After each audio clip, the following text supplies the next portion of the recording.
Assalamualaikum warahmatullahi wabarakatuh. Apa kabar sobat? Semoga baik saja. Berjumpa kembali bersama saya Kang Mul dalam channel Hukum Sobat Anda. Dalam setiap perkara hukum yang dilakukan sejatinya pasti memerlukan suatu bukti. Adapun bukti tersebut biasanya bisa bersifat tertulis maupun bukti digital. Sedangkan bukti tertulis biasanya yang sering kita dengar adalah berbentuk atau berupa akta. Sedangkan bukti digital yang sering kita temui adalah berupa foto dan video suatu kejadian, baik itu yang beredar di media sosial ataupun yang disimpan secara personal oleh beberapa orang yang berkepentingan sebagai alat bukti dalam persidangan. Dalam kesempatan kali ini kita akan membahas bukti tertulis di dalam sebuah hukum, yaitu akta. Saksikan terus videonya sampai selesai dan jangan lupa like dan subscribe videonya.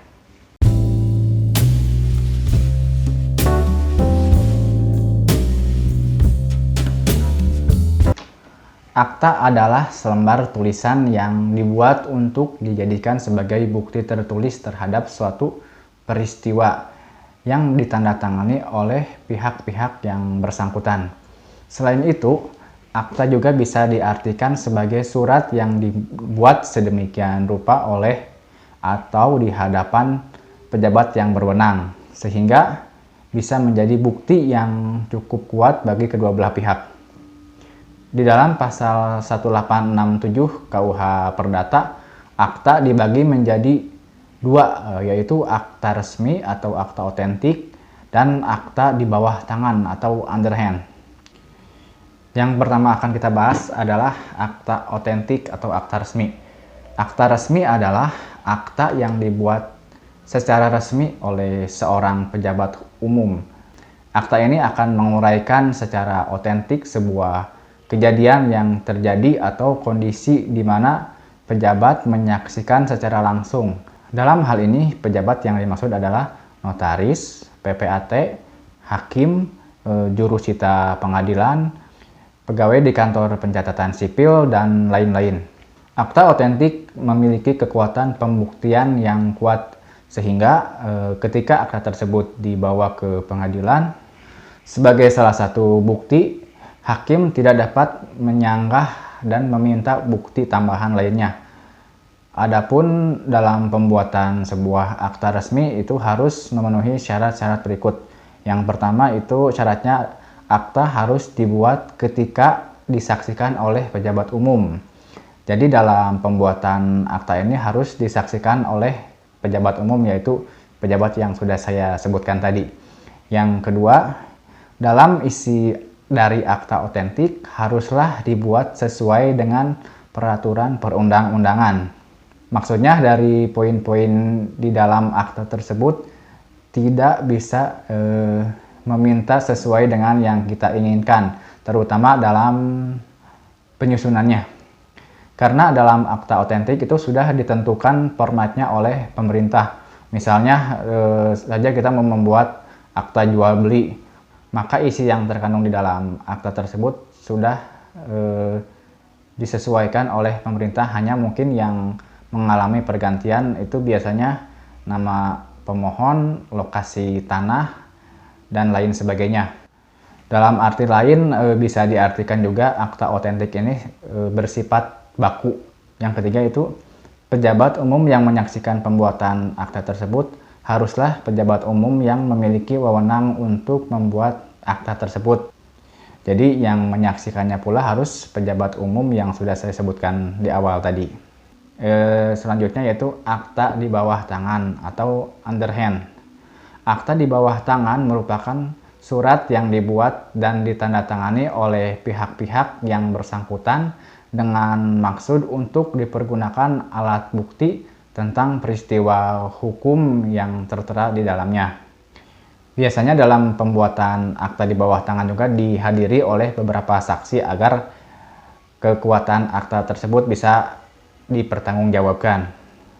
Adapun dari akta di bawah tangan ini yaitu mempunyai beberapa kelemahan, diantaranya Akta di bawah tangan akan lemah apabila salah satu pihak tidak mengakui tanda tangannya, alias menganggap tanda tangan tersebut adalah palsu. Namun kelebihan dari akta di bawah tangan ini adalah akta di bawah tangan lebih mudah dibuat dan tidak memerlukan syarat-syarat khusus. Dan dalam prosedur pembuatannya pun tidak terlalu rumit. Hanya perlu kedua belah pihak yang bersengketa atau yang berkepentingan dan seorang saksi sehingga akta tersebut bisa lebih kuat dengan ditambahkannya saksi tersebut.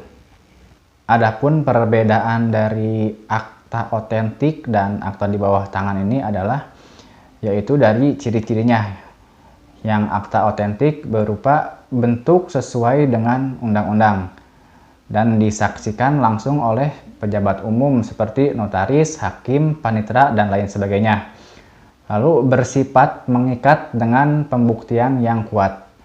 Selanjutnya, akta sangat sulit disangkal karena disaksikan oleh pejabat umum yang resmi dan ditentukan oleh pemerintah.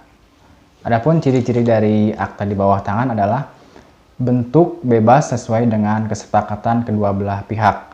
Lalu dibuat tanpa harus disaksikan oleh pejabat umum yang berwenang. Selanjutnya bisa disangkal oleh pembuatnya. Terus bisa disangkal apabila saksi tidak cukup kuat dan salah satu pihak tidak mengakui tanda tangannya tersebut. Jadi bisa saja pernyataan atau akta di bawah tangan ini disangkal oleh para saksinya. Nah, udah kita bahas bersama-sama perbedaan dari akta otentik dan akta di bawah tangan. Namun untuk sobat yang akan membuat akta di bawah tangan, saya kasih tips nih. Akta di bawah tangan tersebut agar lebih kuat di mata hukum. Yang pertama itu dilegalisasi. Sobat membuat aktanya tetap di bawah tangan, tetapi penanda tanganannya di hadapan notaris. Namun perlu diketahui juga bahwasanya notaris tidak bertanggung jawab terhadap apa isi yang tertuang di dalamnya.